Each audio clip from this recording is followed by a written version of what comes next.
they feared him, but not for the reason you think. You heard the legend himself? This ain't just about stats, dunks, or flashy highlight reels. Today I'm breaking down why Michael Jordan wasn't only the greatest, he was the most feared hooper the league has ever seen. Reggie Miller, Patrick Ewing, Charles Barkley, even Kobe, they all admitted it. MJ had them shook for real. And wait till you see how Larry Bird straight up ended that whole LeBron versus MJ debate right on the spot. Nothing you've seen hits like this. Before we get into who feared Jordan, let's lock one thing in. They weren't scared just because MJ was great. This was way deeper. Michael wasn't just great. He was a walking nightmare for anyone who tried stepping in his lane. He can beat you in a lot of different ways. He can beat you mentally, beat you physically.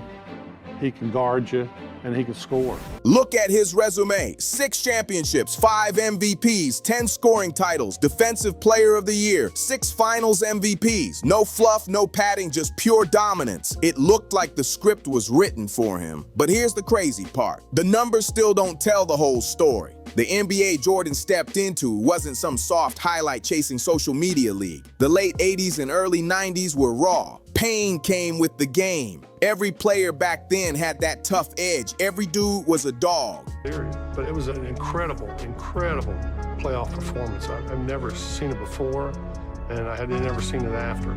That wasn't Michael Jordan out there. That was God disguised as Michael Jordan. And still, none of them wanted problems with one man, the GOAT himself. That's where it gets wild, because when legends admit they were scared, you listen. Larry Bird figured it out before almost anyone else. He faced young MJ when most of the league thought he was just a flashy rookie from North Carolina. But Bird saw something different, something dangerous. MJ wasn't trying to impress. He was trying to take souls out there. Bird knew it from day one. Bird saw MJ up close, saw how fast he picked things up, how angry he hooped, how he took even the smallest disrespect like it was personal war. By the mid-80s, Bird was already warning people. And trust me, Larry wasn't the type to hand out compliments just because. This is the same man who would tell a defender, "I'm going left, go left," and still score just to embarrass him.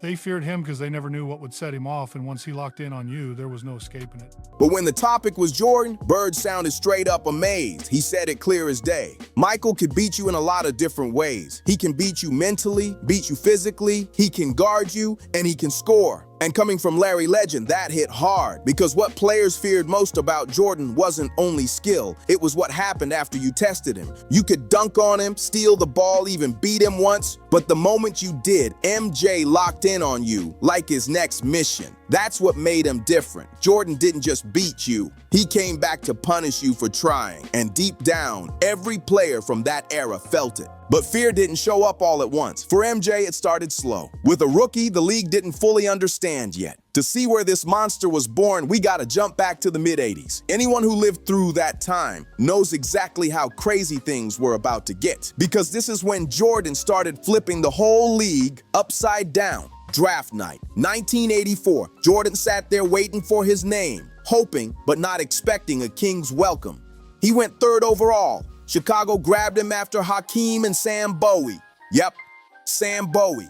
The kid everyone now calls the GOAT had to carry the almost top pick tag from day one. And trust me, that lit a fire in him. He was the only guy Jordan, that I ever played against that at no point could you relax, ever, guarding him. But guess what? He didn't just accept that label. He grabbed it, bottled it up, and turned it into straight jet fuel. Fast forward to his early battles in the league, and here's where it gets wild. Even before the NBA truly understood what was coming, Larry Bird already saw it. Bird, the same dude who trash-talked legends like it was breakfast, reportedly told his Celtics squad, "That kid's gonna be the greatest ever."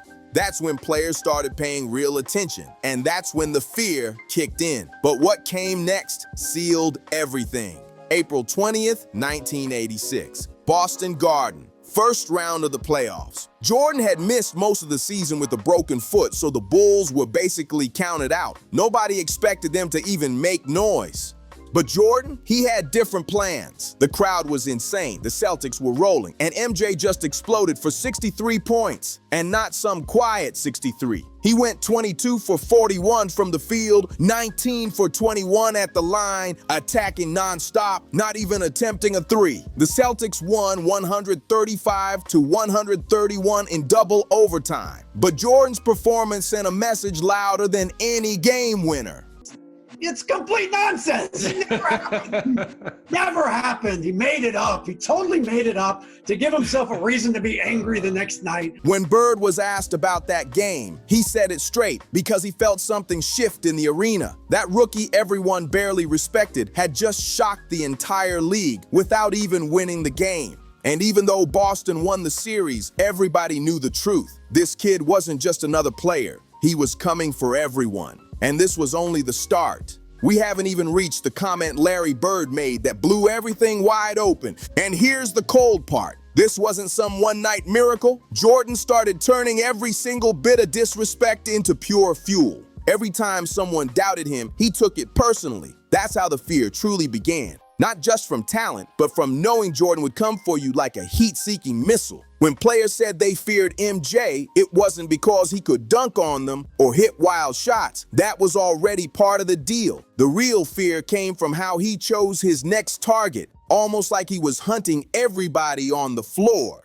I'm not saying he wasn't deserving of it. All I'm saying is that fueled the fire in me and said, okay, you think he's MVP? He stayed patient, let that anger simmer, and when the moment hit, he made sure you'd remember it forever. And dropping 63 points, that was just the surface. Larry Bird even dropped this bombshell. And when Bird said something like that, you knew it wasn't empty hype. The real power of Jordan wasn't just in the numbers, it was in the feeling he gave you the second he stepped on the court. You felt it before you even realized what hit you. Imagine guarding someone and thinking, I've got him. No way he scores. With MJ, that feeling never existed. One moment he's joking around, and the next he's burying you with a move you never saw coming. That unpredictability is what made the fear real. You guard him tight, breathe for half a second, and boom. He sends you to the sideline without even giving you time to understand what happened. That's who Jordan was. As Tim Legler put it, you could never relax while guarding Michael Jordan, not even for 1 second. And here's where things get insane. Jordan didn't just react to disrespect. Sometimes he invented disrespect just to light himself up. Yeah, you heard that right. He walked right past me. Now look at my, really? Oh, so that's how you're gonna play it. I said it's a crock. Take LaBradford Smith. He dropped 37 on the Bulls in '93, and the next night, Jordan showed up blazing hot, scoring 36 in the first half. And here's the wild twist. That "nice game, Mike" comment that supposedly set MJ off, he made it up. Yeah, the whole thing was completely fabricated. Think about that for a second. He literally created drama out of thin air, a reason to get mad, just so he could switch into that revenge mode mindset. He could have gone into that game calm and focused, winning purely off skill, but nah. Jordan understood his strongest weapon was his own fire, and he was willing to manufacture anger just to unleash it. That wasn't just competitiveness. That was psychological warfare he played against himself to reach a level nobody else could touch. As he's walking off, he's like, be sure and be careful. You never talk to Black Jesus like that. And if he was willing to go that far just to get locked in, imagine what it felt like for the poor dude stuck guarding him. And it wasn't only imaginary slights that fueled him. The real ones hit even harder. Remember when Karl Malone won MVP over him? Jordan took that personally, like Malone had stolen something straight from his hands. Then there's the moment with George Karl, night before Game 1 of the '96 Finals in Chicago. Jordan's out grabbing dinner with his friend Ahmad Rashad, relaxed, chilling, enjoying the night. And guess who's at the same restaurant? George Karl, head coach of the Seattle Supersonics, the team about to face the Bulls in the finals. Instead of acknowledging Jordan, Karl just walked right past him without a word. Most people would think maybe he's busy, no big deal. Jordan or LeBron? Jordan. The reason I put Michael up there before those other guys, go through the grind and to lose, which Michael did. When I was watching that documentary, I was like, damn, I forgot how bad the Pistons beat him up. But not Jordan. He took it personal instantly, like George Karl had just thrown down a challenge on purpose. MJ stored that snub deep in his mind, and the very next day, the Bulls smashed the Supersonics 107-90. Now, here's where the psychology gets serious. In sports psychology, there's a concept called the dark triad: narcissism, Machiavellianism, and psychopathy. Those traits come with things like ruthlessness, manipulation, and that cold lack of empathy. Studies show athletes with higher dark triad traits usually have stronger aggression and a bigger urge to dominate, control, and twist situations in their favor. So look at Michael Jordan through that lens. He had one of the most complete skill sets ever, but he also had that mindset. Compare that to Larry Bird. Bird used wit, jokes, and slick sarcasm. Say my big brother. Hey, Kobe, you beat Michael one-on-one. I feel like, yo, what you get from me is from him. I don't get 5 championships here without him. He'd make you feel relaxed for a second, then score on you and make you think it was somehow your fault. But Jordan, he didn't bother with charm. He didn't want you relaxed. He wanted you uneasy, tense, and second-guessing everything. Bird's weapon was humor, Jordan's weapon was pure rage, and that difference matters in a real way. When you faced Bird, you knew you might get embarrassed, but you also knew it came from respect and competition. But with Jordan, but here's the wild part. That respect Kobe had for Jordan came with real fear. Kobe knew he had to chase MJ's level every single day, not because he feared losing games, but because he feared not living up to the standard Jordan had already carved into NBA history. So now that we've heard from the legends who faced him and seen how even the toughest dudes couldn't shake that fear, it's time to jump into the moments where that fear didn't just exist. It exploded into full-on terror on the court. First example, Game 1 of the 1992 Finals, Bulls versus Blazers. Jordan came in mad, fired up, locked in like a man on a mission.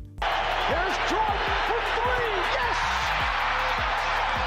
By halftime, he had 35 points and was raining threes like it was a shoot-around. 6 threes in one half, and then the moment hit. He knocked down another crazy 3, turned to the broadcast table and shrugged like, "What can I even tell you?"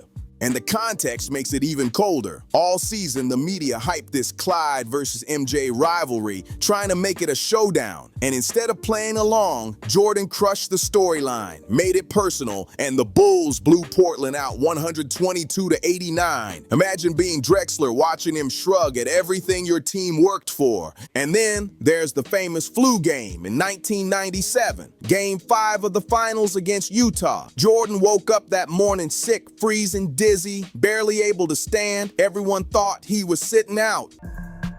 People were afraid of him. We were his teammates and we were afraid of him. And there was just fear. Catch the ball when I throw it to you. I just threw it to you. But no, he stepped on the court anyway and dropped 38 points, dragging the Bulls to a 90-88 win before collapsing from exhaustion. So when people say players feared MJ, this is exactly why. It wasn't just the buckets or the dunks. It was the terror of knowing that once he decided you were next, there was absolutely nothing you could do to stop him. In fact, there was nothing even he could do to stop it once that switch flipped. And honestly, the court was only half the story. What did Michael Jordan do for you as a basketball player with his intensity? He taught me how to become a pro. He taught me how to bring my game mentally and physically to another level. The locker room is where the legend turned into something way more intense. Even his own teammates weren't safe. Judd Buechler, a role player on those championship Bulls squads, admitted that walking into the locker room with Jordan was straight up nerve-wracking. He didn't just demand respect, he created fear. And then came the practices, where he didn't just push you, he tested you physically. The famous fight with Steve Kerr was one of those moments. Kerr later said Jordan's emotional dominance was the strongest he'd ever seen. The fear factor of MJ was so thick. And it wasn't only words. Will Perdue, who was actually bigger than Jordan, got decked by him in practice after setting repeated illegal screens. And that wasn't the only time. Horace Grant once claimed MJ even denied him a meal on the team plane after a bad game. The message was simple: meet his level or feel the consequences in every corner of the organization.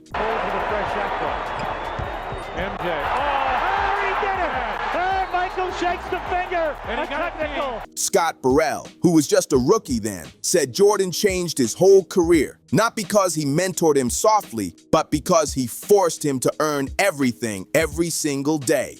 What did Michael Jordan do for you as a basketball player with his intensity? So here's the real question for you. Would you rather be loved like Larry Bird or feared like Michael Jordan? Do you want a locker room where teammates pat you on the back, or one where you walk in knowing you have to prove yourself every second, or risk getting exposed? Because with Jordan, the fear didn't stop when you left the court. It followed you everywhere. Meetings, practices, flights, hotels. That pressure was always there. Being tense in the locker room was one thing, but MJ didn't stop there. Another thing that made him terrifying was how fast he could flip the switch. 1 second he's joking with teammates, calm and relaxed. The next second he's a predator, and everybody around him can feel the shift instantly. A perfect example, the 1993 finals against Charles Barkley and the Phoenix Suns. Jordan averaged 41 points per game that series, but the numbers don't even show how wild it truly was. Barkley and the Suns kept thinking they had momentum, and then out of nowhere, Jordan would flip the switch. One possession, he's just reading the floor. The next, he's blowing past defenders, hitting step backs, scoring from angles nobody else even attempts. By the end of the series, the Suns weren't just losing to a better player, they were getting mentally dismantled. And then there's the 1998 Finals, Game 6, the famous last shot. The Bulls were facing elimination against the Jazz, and with seconds left, Jordan steals the ball from Karl Malone, walks it down, lines it up, rises, releases, and boom! The Bulls win. That shot secured his 6th championship and cemented his legend forever. Oh, and don't forget the iconic Mutombo moment. Mutombo blocks MJ, hits him with the famous finger wag like, "Not today," trying to clown him. And on the very next possession, Jordan comes right back, throws down a dunk, and fires the wag right back at him like payback on the spot. But here's where it gets dark. When you watch Michael Jordan dominate the league for years, it's easy to admire the rings and the highlight moments. But under all that greatness, he paid a price. As his dominance grew, his inner circle got smaller. Fewer people trusted him. Fewer people felt comfortable around him. And that same relentless drive that made him legendary also pushed him into isolation. It's like becoming the best meant becoming the loneliest at the same time. The book, The Jordan Rules by Sam Smith, pulled back the curtain on those early 90s Bulls teams and showed just how far teammates, media, and even the organization had to bend just to keep up with Jordan's intensity. And here's the interesting part. All those traits that built his fear engine, ruthlessness, control, domination, they also took his peace. Remember the dark triad I mentioned? Those same ambition-coded traits that fuel greatness can also damage your calm and make your trust circle tiny. But can you really blame him? The NBA in the 90s wasn't built for comfort. It was built for warriors. Back then, you could bump, hold, grind, and hand-check somebody way past what's allowed today. Defenders could literally guide you with the hand on your hip and shove you off your drive. That kind of physical chaos created a world where someone like Jordan didn't just need to survive, he needed to rule it. And he did. But ruling came with a cost. Now layer that with the culture inside the Chicago Bulls. Phil Jackson brought calm energy, sure, but his message was sharp. Excellence or nothing. So Jordan had to lead with dominance, pressure, and that relentless will that made everyone around him feel the weight every single day. The team embraced his vision, and the brand followed. When you look at the modern NBA, it almost feels like everyone's hooping inside one big friend group now. The rivalries don't hit the same, the collisions aren't as brutal, and the mind games are way lighter than before. So ask yourself, would today's stars survive Michael Jordan's mindset? Think about it. Steph Curry, Nikola Jokic, LeBron James, absolute legends of this era, no doubt. And speaking of LeBron, people love talking about his numbers and longevity, but could he have handled the world Jordan lived in? The trash talk, the locker room pressure, the non-stop mental battles? Jordan's legacy still stands because he wasn't just great, he was the full package. Modern stars have incredible talent, but the environment today is different. Every great player after Jordan measured themselves through his standard. Magic, Kobe, Wade, they didn't just chase rings, they chased the aura Jordan created. He set the benchmark for presence, mentality, and dominance. So if you enjoyed this breakdown, I'd really appreciate you hitting like and subscribing to the channel. It helps a ton, and it means the world. Drop a comment too. Tell me which modern player you think could survive Jordan's era, and we'll talk about it in the next video.